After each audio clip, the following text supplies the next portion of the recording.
In this new series, we go through great passenger trains all around the world. In today's episode, we go through the Milwaukee Road's Hiawatha. We'll be going through the history, motor power, and the carriages itself, a somewhat general overview. So let's go through with what I mean by Hiawatha for today's video. I'll be mainly focusing on the Twin Cities Hiawatha from 1935 to the very end in 1971, just before Amtrak's creation.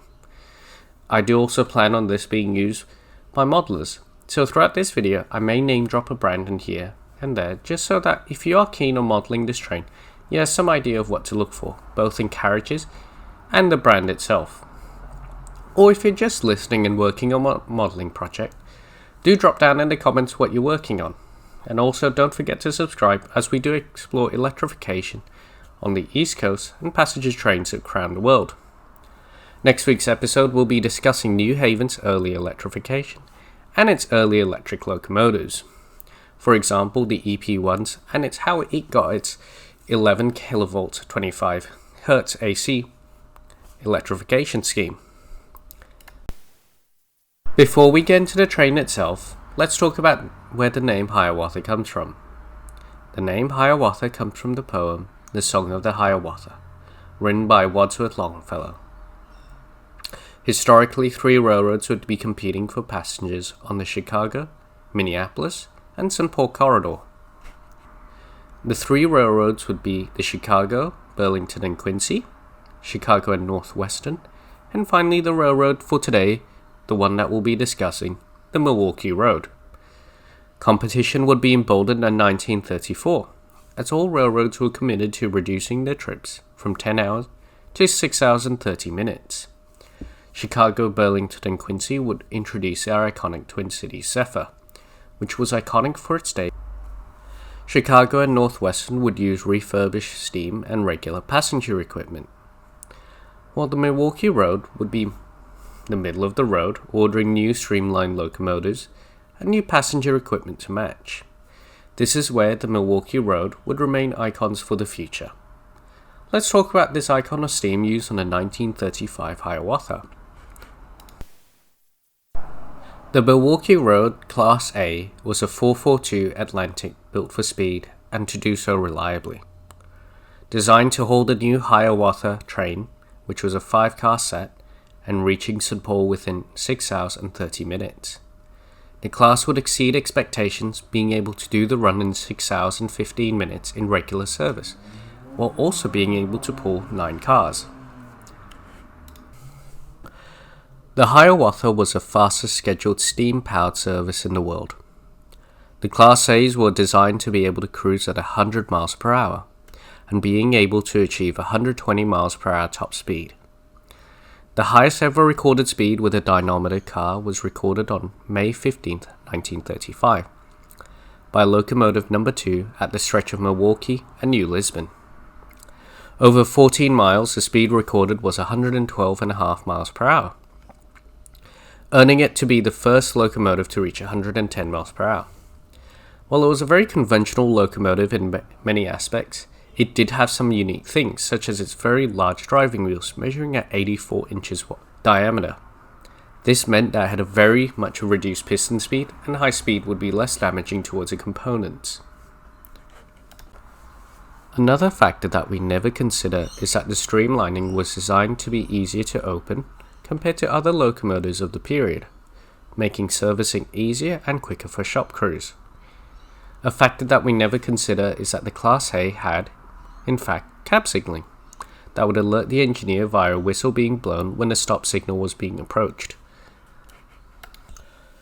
Next, let's talk about the coaches. To match the brand new A-class locomotive, new coaches were ordered. For the 1936 consist, we had the express baggage, Tack Cafe Lounge Diner, 4 regular coaches, 3 parlor 22 seats, and a beaver tail observation. This is where it gets complicated in general. These passenger cars were built by the Milwaukee Road itself, and not by an external manufacturer like Pullman or ACF. These cars were unique to the Milwaukee Road, and due to this, if you are a modeler, it does mean that if you are wanting an accurate model, you will have to either scratch build or by the ones from Fox Valley in HO scale. In 1839, a new service was introduced called the Afternoon Hiawatha. This was an extra service to help cope with the popularity of the Twin Cities Hiawatha service. This also introduced new power for the Hiawatha train. 6 new Hudsons were built by Alco with similar streamlining to the earlier Alco A-class. These were 464 locomotives named the F7 class. These would be a major contender for fastest steam locomotives ever built. It was reported in 1941 by Trains magazine that the F7 reached 110 miles per hour twice in a heavy snowstorm. A French railroading expert called Baron Gerard Voulet recorded a run of where the Hiawatha reached 125 miles per hour, sustained an average of 120 miles per hour for 4.5 miles. However, because this was not officially recorded, the Mallard under LNER service is still the official quickest steam locomotive in the world. However, the F7s would have a different claim to fame: the quickest scheduled speed between stations. In 1939, the Twin Cities Hiawatha service was modified that the time between Portage and Sparta, Wisconsin would be done in 58 minutes. This meant the trains would have to travel the 78.5 miles at an average of 81 miles per hour, the quickest in the world. In 1941, things would change for the Hiawatha. Despite only having 2-year-old steam locomotives, the Milwaukee Road would use 2 new sets of diesels for its passenger service. Number 14 was a back-to-back pair of Alco DL107s, and number 15 was a back-to-back pair of EMD E6 passenger locomotives. By May 1942, the Hiawathas were equipped with an extra diner and an extra baggage car. These trains would be extended up to 15 coaches long to cope with the immense popularity. Despite this measure, many of the trains would be so full that people were standing for the trip. After the war, in 1947, the morning and afternoon Hiawatha would be fully re-equipped with new passenger cars and new locomotives. New lightweight cars would be built by the Milwaukee Road. These new cars would be built under the direction of Chief Mechanical Officer Carl Nystrom. Being lighter and more durable than other contemporary equipment, industrial designer Brooks Stevens designed the exterior, and his firm would design the interior. These cars would also have folding steps to create a smooth look on the outside. While many amenities were included on these trains, plush reclining couch seats, and a full diner, while first class has a proper traditional parlor and a breathtaking skytop observation. An addition that happened in 1952 was the inclusion of the Superdome cars. These cars were built by Pullman Standard as a batch of 10, intended to compete with Burlington's California Zephyr Vista Dome cars.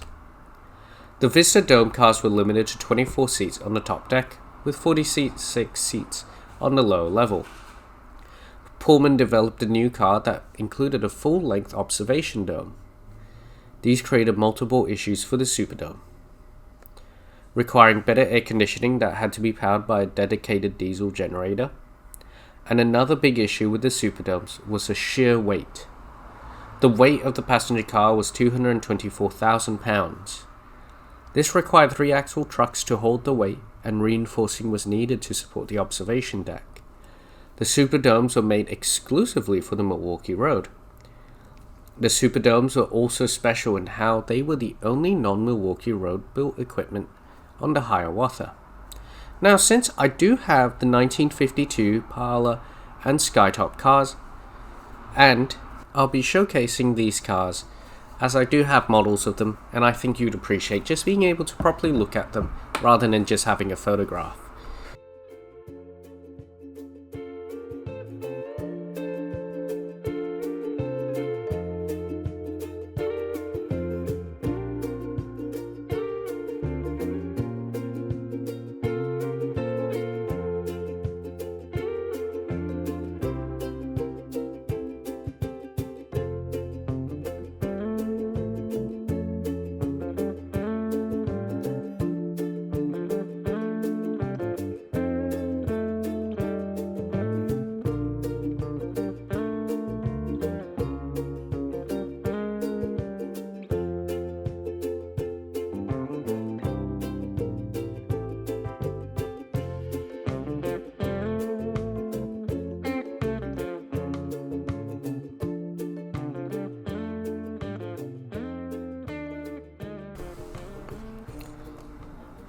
To match this, we also have an E7 unit that was used to power the Hiawatha. I have 18A in the Milwaukee Road, orange, maroon and black livery. I believe these are a fantastic looking locomotive, and generally speaking, you are able to pick these up from either Walters, and I do believe that Rapido will be making more E units in the future. If you are wanting to see these cars in real life, the group Friends of 261, a famous Milwaukee Road S3 locomotive, currently operate a Skytop and a Superdome in preservation service. From 1950, the Hiawatha would be led by a new set of dedicated powers, the FP7 and F7B. The Milwaukee Road would purchase 32 FP7s and 16 F7Bs for the various passenger services. The FP7s were an extended F unit that had larger water tanks. They were 4 feet longer to accommodate these modifications compared to a regular S7 unit. They also had a steam generator to allow for heating its coaches. These locomotives would also be supported by E units and E rebuilds. One change caused by the adoption of the FP7s was the adoption of painting the roofs black to hide the diesel soot. This was later added to the passenger train itself. As Chicago and Northwestern was slowly leaving the long-distance passenger train scene, the Milwaukee Road would take over the Union Pacific City of LA train between Chicago and Omaha in 1955. A requirement of this was that Milwaukee Road passenger equipment on the City of LA would be repainted to Union Pacific yellow and gray. Due to the ease of painting and durability of painting itself, the Milwaukee Road would repaint most of its passenger equipment to this new paint scheme itself. By 1957, the Twin Cities Hiawatha would also be in this new yellow paint scheme. You have the generally older Milwaukee Road orange and maroon scheme, and also providing the new Milwaukee Road yellow service scheme. Currently, I do believe that the yellow service scheme is available on Train World and other stores. Personally, I don't really have an issue with any of their models. I personally do recommend them. I think they look fantastic and they run quite well. The only major incident regarding the Hiawatha was during July 18, 1960, where train number 2, equipped with 15 cars and 4 engines, collided with a truck on a highway grade crossing at 12:08 p.m. In this incident, while it did cause a major derailment, only 76 were injured with no fatalities due to the first 5 cars being empty. The last change for the Hiawatha would be the purchase of 5 EMD FP45s in 1967. These were the EMD CESP DP45s fitted with a cowl. These FP45s were delivered without a dynamic brake. The cowl was mainly there for aesthetics and did not give any structural support. However, it did give better aerodynamics and allowed the crew to reach the engine room for servicing en route. In the diagram, I illustrate the difference between consist for 1967. The end of the Hiawatha would near on January 23, 1970, as the afternoon Hiawatha was axed, leaving the morning Hiawatha to remain until the formation of Amtrak on April 30, 1971.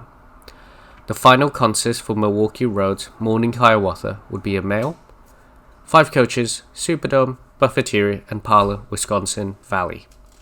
The Hiawatha would be succeeded by multiple trains after 1971 under Amtrak. The question we should ask is what remains of this iconic passenger train.